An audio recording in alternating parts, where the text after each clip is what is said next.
Hey everybody, on this episode of the Smokin Barrels show, we're going to be talking about the new Camacho Unleashed.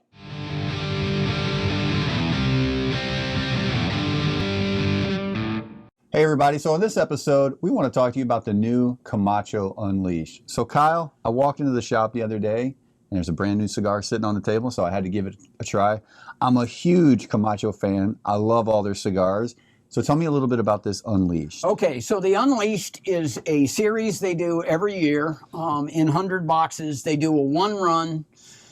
This is the third iteration of that group. And next year they'll come out with another one. The blend will be different, so they don't have to copy themselves year to year. Yeah. They come out with what they consider the best cigar for that year. So let's talk about the blend. So the wrapper is the San Andreas Mexican wrapper, which is where a lot of that spice come from. The binder is Honduran, and the filler is Honduran and Dominican, right? So tell me a little bit about that, what that's going to give us. Okay, so again, the spiciness you're getting is from the wrapper. I mean, San Andreas, that's what it shows, but it's not as strong as or spicy as a lot of them because it's a Maduro wrapper, so it softens it off.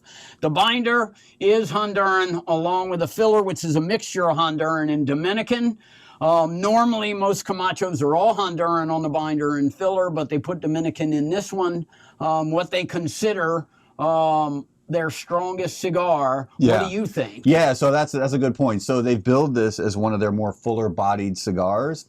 I don't necessarily get that. Now, it could be my palate, but I have had the Corojo from Camacho and the Coyolar, and those seem to be a little bit more full-bodied to me. So I'm not feeling that this is the I think the bodied. Dominican lowered the strength of that cigar a little compared to the Corojo, which is all Honduran, along with the Coyolar, which is a specific area in the in Honduras where they make that cigar. Right.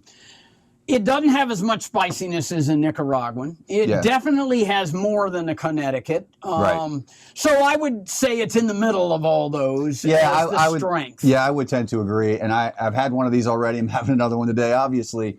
But the one thing I will say about Camacho cigars is I'll always get good quality, right? It's got a good draw, it's got a good burn, it's got good construction. So tell me a little bit about that Camacho brand and where it's coming from. You know, Camacho started as Julio Eiroa's premier brand when he started in the 60s, and he built it up to a big following.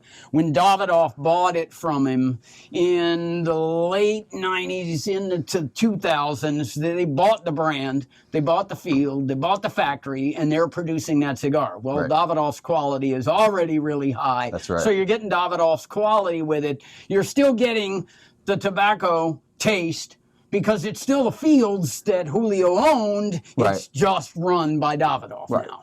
And this literally just came out. Like you just got this. It's they just a week released ago. It. They released it about a week ago. Yes, their advertising came out, and then they ship it. So if you're looking for that, it's a little on a more fuller bodied side for sure, but it's not too strong. So if you're looking for that kind of a taste, definitely check out the new Unleashed by Camacho. So I hope you enjoyed our review of the new Camacho Unleashed. Don't forget to click like and subscribe down below. And we'd love to hear from you on the comments down below on this episode or any other. We'll see you on the next episode.